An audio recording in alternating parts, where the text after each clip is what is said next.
तत्व है या चैतन्य है? चैतन्य है, जड़ शरीर। भगवान बाप आकर के तन लेता है कि आत्मा लेता है? तन को अधीन करता है या आत्मा को अधीन करता है? है? तन को अधीन करता है। दुनिया में भी जितने भी बाप होते हैं वो अपनी परिवार की सृष्टि रचने के लिए क्या चाहिए? उन्हें तन चाहिए। वो पहली रचना है हर एक बाप की, क्योंकि इस मनुष्य सृष्टि का जो परम पिता है वो भी सृष्टि पर आकर के पहली रचना रचता है परम ब्रह्म। उसके द्वारा ब्राह्मण सृष्टि रचता है, जिस ब्राह्मण सृष्टि का नाम आदि में क्या था? ओम मंडली। तो उस ओम मंडली में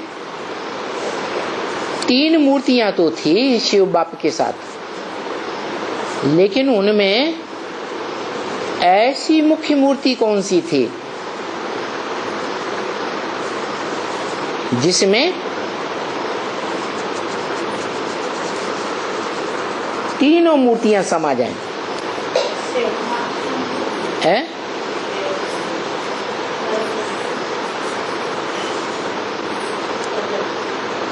तीन मूर्तियां थी, ब्रह्मा विष्णु शंकर, जो सृष्टि के अंत में अब विनाश सामने खड़ा है। एटॉमिक एनर्जी बन गई, विनाश तो होना लाजमी है। तो उस समय वो मूर्तियां इस संसार में होती हैं कि नहीं? अंत में आदि में होती हैं तो अंत में भी होती है। आदि सो अंत। जिन मूर्तियों की यादगार आज भी भारत में 3 कपड़ों का मेल झंडा बनाया जाता है। देखा? तिरंगा झंडा 3 रंग वाला, और नीचे का हरा कपड़ा जिसकी आत्मा स्वर्ग में ही अपने को अनुभव करती है कि मैं स्वर्ग में जाकर के पहला प्रिंस बनूंगा।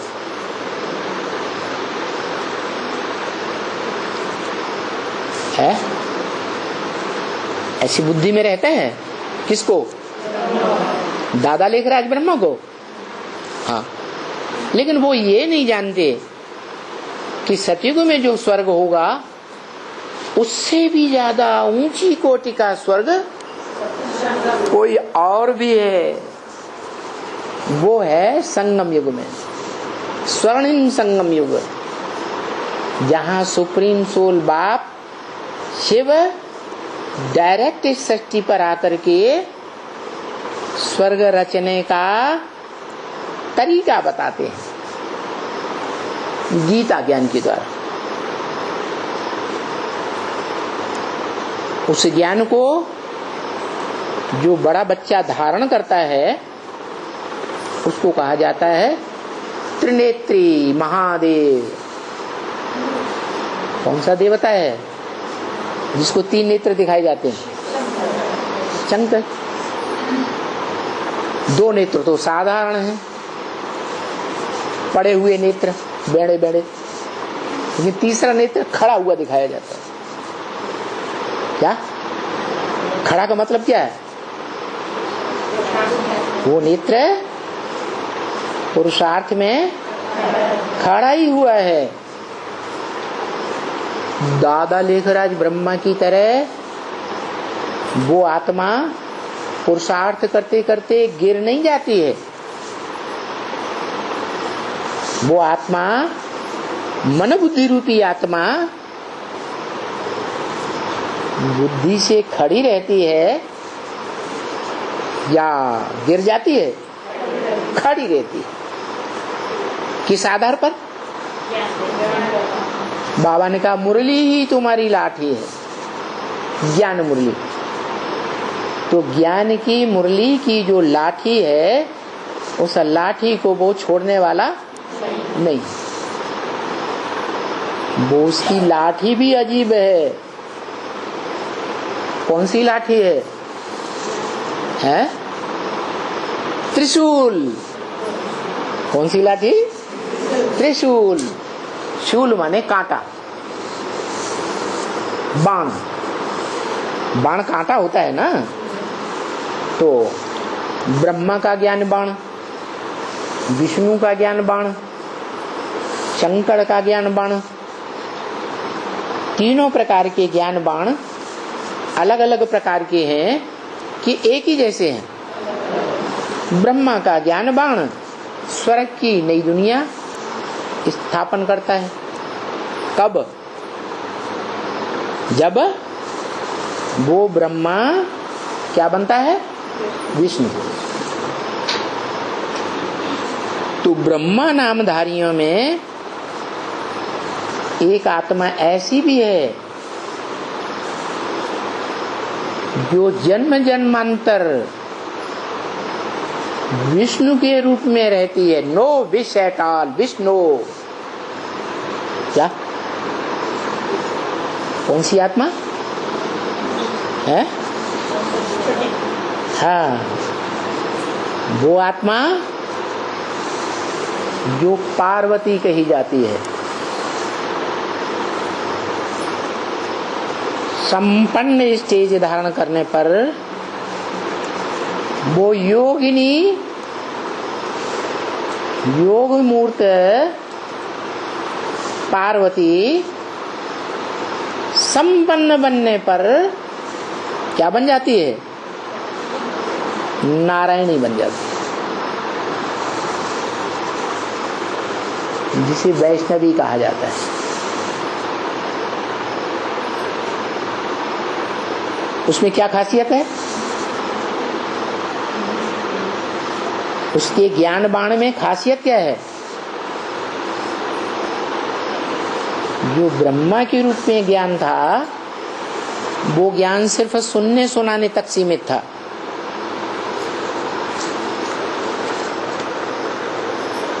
यज्ञ के आदि में भी जिस परम ब्रह्म में शिव ने प्रवेश कर उसे अपनी माता बनाया, उसके द्वारा सुनाया। सुना करके ज्ञान का बीजारोपण किया।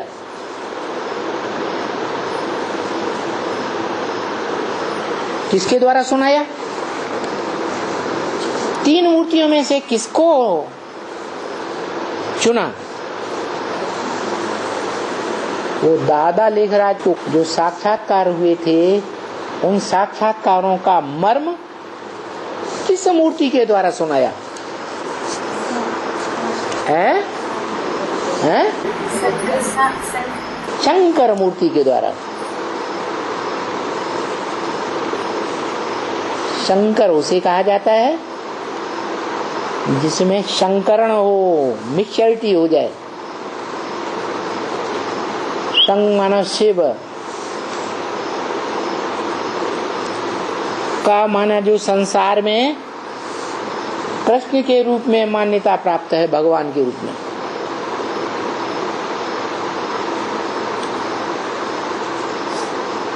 सारी दुनिया में यही विख्यात हो गया कि गीता ज्ञान का दाता कौन है? कृष्ण। तो जिसको गीता ज्ञान का दाता मान लिया, वो कृष्ण झूठा साबित होता है या सच्चा साबित होता है?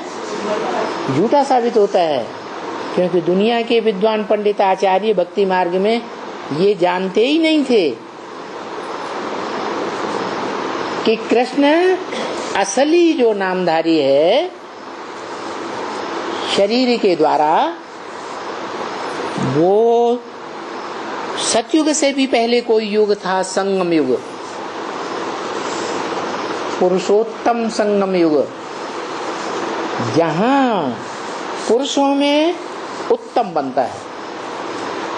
500-700 करोड़ मनुष्य जो पुरुष रूप में हैं, उनमें उत्तम पार्टधारी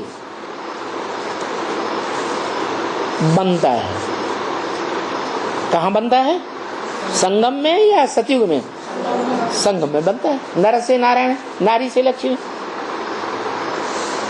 ये बात दुनिया के भक्ति मार्ग के कोई विद्वान पंडित आचार्य धर्म पिताएं नहीं जानते थे। क्यों? क्योंकि संगम युग में जब भगवान बाप आते हैं और अपने जिस बच्चे के द्वारा इस संसार में ज्ञान फैलाते हैं, जिसे कहा गया परम ब्रह्म, माने प्रजापिता वाला व्यक्तित्व, वो परम ब्रह्म भी अपना यही फर्ज समझता है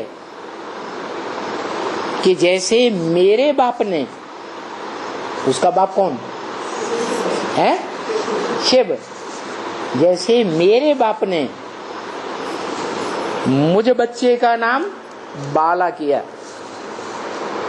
ना इस सृष्टि में, ऐसे ही मेरा भी फर्ज बनता है कि मेरा बच्चा जो बनेगा इस मनुष्य सृष्टि में, मनुष्य सृष्टि का पहला पत्ता, सतयुग का नारायण,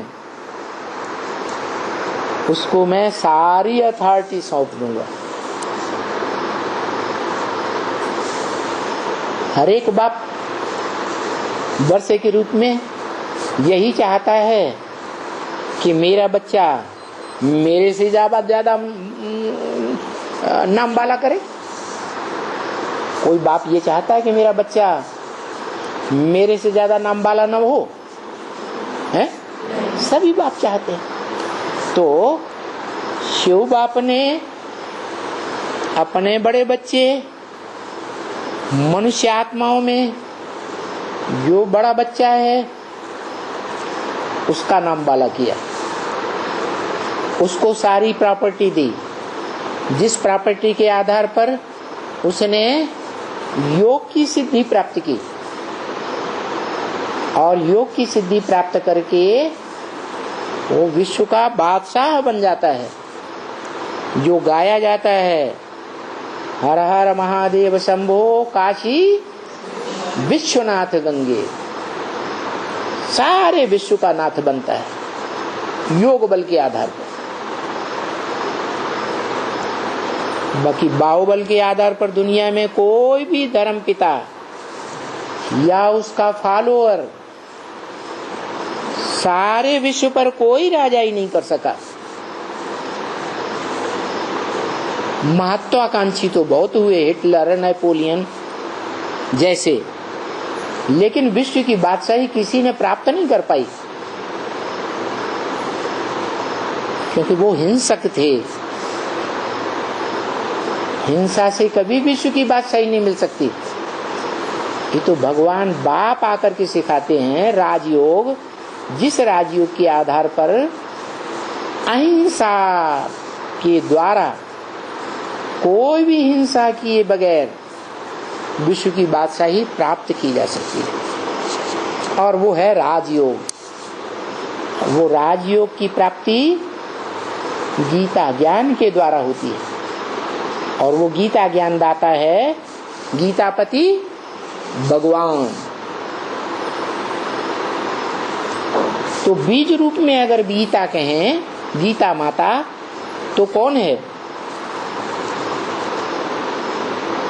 बीज रूप आत्मिक स्थिति के रूप में, जैसे आत्मा बीज है इस शरीर रूपी वृक्ष का, ऐसे इस मनुष्य सृष्टि में वो बीज कौन है?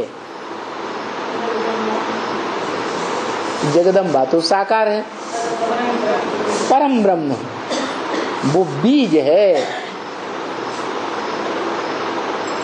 माताओं का भी बीज है, क्योंकि उसका शरीर लिया है, तन लिया है भगवान बाप शिव ने। ईश्वर बाप तन लेते हैं कि आत्मा को कंट्रोल करते हैं। हम बच्चों की आत्मा को कंट्रोल किया है शिव बाप ने, या हम बच्चों को ये सिखाता है कि तुम अपनी शरीर की इंद्रियों को राजयोग के द्वारा कंट्रोल करो। है? हम आत्माओं को पुरुषार्थ करने के लिए स्वतंत्र छोड़ा या परतंत्र बनाया? स्वतंत्र छोड़ा। चाहो तो ईश्वरीय ज्ञान पर चलो, न चाहो तो न चलो। ऐसे ही है ना। 500-700 करोड़ मनुष्य आत्माएं प्रजापिता सहित, मनुष्य सृष्टि के बाप सहित सब पुरुषार्थ करने के लिए स्वतंत्र हैं, या भगवान बाप ने, ईश्वर बाप ने जो मत दी है उसमें बंधी हुई हैं अनिवार्य रूप से? है? बंधी हुई हैं? कोई बंधी हुई नहीं। चाहे तो ईश्वरीय मत का फॉलो करें, न चाहे तो न करें, और करती भी है। जब चाहती है तो अपनी मनमत के आधार पर चलती है, या तो जिनको गुरु बनाया हुआ है उनकी परमत के आधार पर चलती है। बीच बीच में जितनी जिसमें शक्ति है उस शक्ति के अनुसार अपनी मन बुद्धि को ईश्वरीय ज्ञान के आधार पर भी चलाती है। तो सब स्वतंत्र है। तो शिव बाप ने आत्मा को अधीन नहीं किया। किसको अधीन किया? तन को अधीन किया। इस दुनिया में जो भी बाप होते हैं वो परिवार में सृष्टि बनाने के लिए, अपनी पारिवारिक सृष्टि पैदा करने के लिए परिवार के भांति तैयार करते हैं। तो उसके लिए माता को अधीन बनाते हैं या नहीं बनाते हैं? ये परंपरा कहाँ से शुरू हुई है? ये परंपरा सुप्रीम सोल बाप से शुरू हुई। सुप्रीम सोल बाप भी जब इस सृष्टि पर आता है तो इस मनुष्य सृष्टि में जो भी मनुष्य रूप में आत्माएं हैं 500-700 करोड़, उन सबका जो बाप है, मनुष्य सृष्टि का बाप बीज, गीता में बताया ना, ये मनुष्य सृष्टि एक वृक्ष के समान, नाम दिया अश्वत्थ वृक्ष। क्या क्या नाम दिया? अश्वत्थ वृक्ष। अश्व माने घोड़ा, थ माने स्थिर रहने वाला। कैसा वृक्ष? जो मन रूपी घोड़ा जहां स्थिर किया गया, मन स्थिर रहने वाला है या लगातार चलायमान है? चलायमान। तो चलायमान मन जो है उसके द्वारा नई सृष्टि नहीं बन सकती। क्या? नई दुनिया, स्वर्ग की स्थापना नहीं हो सकती। स्वर्ग की स्थापना तभी हो सकती है जब स्व की स्थिति में स्थित हुआ जाए। स्व माने आत्मा। तो आत्मा में जो मन बुद्धि है, उसमें जो मन है बहुत चलायमान,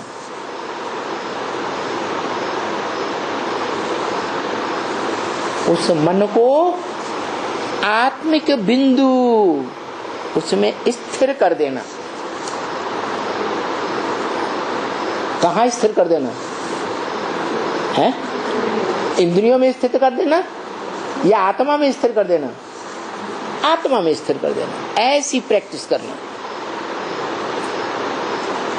तो जिसने ये प्रैक्टिस पक्की की 100%,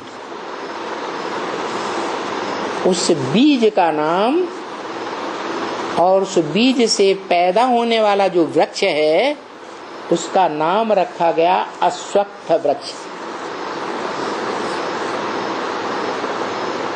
जिसका गीता में वर्णन है। तो ये मनुष्य सृष्टि एक वृक्ष है। इसका एक बीज कौन सा है जिसमें से ये वृक्ष निकलता है? उस बीज का नाम मुरली में बता दिया। राम बाप को कहा जाता है, कृष्ण बच्चे को कहा जाता है। क्या? मनुष्य सृष्टि में जो बाप है वो राम वाली आत्मा है। क्या? और जो बच्चा है अव्वल नंबर का बच्चा, बच्चा बुद्धि, वो कौन है? कृष्ण वाली आत्मा। ये दो ही आत्माएं हैं जो भारतीय परंपरा में जिन बच्चों को भगवान का लक़ब मिल गया। कृष्ण भगवान कहते हैं, राम भगवान कहते हैं, या राम और ज्ञान चंद्रमा जो कृष्ण है वो दोनों जिस शरीर में इकट्ठे होते हैं उसका नाम, अरे चंद्रमा किसके शरीर पे दिखाया जाता है? शंकर। तो ये भी भगवान। लेकिन वास्तव में ये भगवान का टाइटल जो है इन आत्माओं को किसने दिया है? शिव बाप ने दिया, जो मनुष्य आत्माओं का बाप है। वो टाइटल इसलिए देता है कि तुम आत्मा रूपी जो बच्चे हो मनुष्य सृष्टि में, वो बच्चे जो बहुत भाग्य का अर्जन करते हैं, सबसे जास्ती बड़े भाग्य का अर्जन करते हैं जन्म जन्मांतर के लिए, उनका नाम पक्का कर दिया, उपाधि दे दी। क्या? भगवान। बाप के रूप में राम भगवान और बच्चे के रूप में कृष्ण भगवान। और संगम युग में दोनों का पार्ट इकट्ठा होकर के जिस पर्सनालिटी के द्वारा, जिस शरीर के द्वारा ये पार्ट चलता है उसका नाम शंकर दे दिया। तो ये तीनों भगवान के रूप में प्रसिद्ध हो गए संसार, और इनकी यादगार भी बनी हुई है। शंकर के लिए कौन सा स्थान माना जाता है भक्ति मार्ग में? शंकर को कौन सी नगरी प्यारी है? काशी नगरी। वो है शंकर का स्थान। और राम की कौन सी नगरी है? अयोध्या, जहां कोई हिंसक युद्ध नहीं हुआ, इसलिए नाम दिया अयोध्या। और तीसरा स्थान कृष्ण का कौन सा है? मथुरा। क्या क्या किया? मथुरा नाम दिया। तो ये तीन ही स्थान हैं, तीन आत्माओं की प्रत्यक्षता के स्थान है। जैसा जैसा काम किया वैसी वैसी उनकी प्रत्यक्षता होती है, नाम पड़ता है। कृष्ण नाम कैसे पड़ा? कृष्ण का अर्थ है आकर्षण करने वाला। क्रस माने खींचना। क्या? क्रश से बनती है कृषि, खेती। खेती कैसे होती है? हैं? अरे खेती करने वाला कौन? किसान बैलों के द्वारा खेती करता है। क्या खींचता है? बीज बोने के लिए हल खींचता है। तो क्रश माने खींचना। इस मनुष्य सृष्टि में कौन सी आत्मा है जो योग बल के आधार पर संपूर्ण स्टेज प्राप्त करती है आत्मा की, और सारे संसार की मनुष्य आत्माओं को अपनी तरफ खींच लेती है? उसका नाम पड़ गया कृष्ण, जो सुप्रीम सोल बाप का बच्चा है। आजकल चित्रों में भी देखा होगा,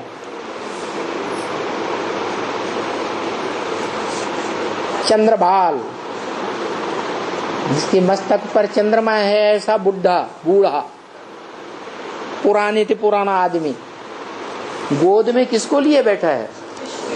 कृष्ण को लिए बैठा। वो कोई शंकर की बात नहीं है, शिव आत्मा उसमें प्रवेश है, शिव बाबा है। उस शिव बाबा की गोद में वो कृष्ण बच्चा पल रहा है, जो चित्रों में दिखाया जाता है। बाकी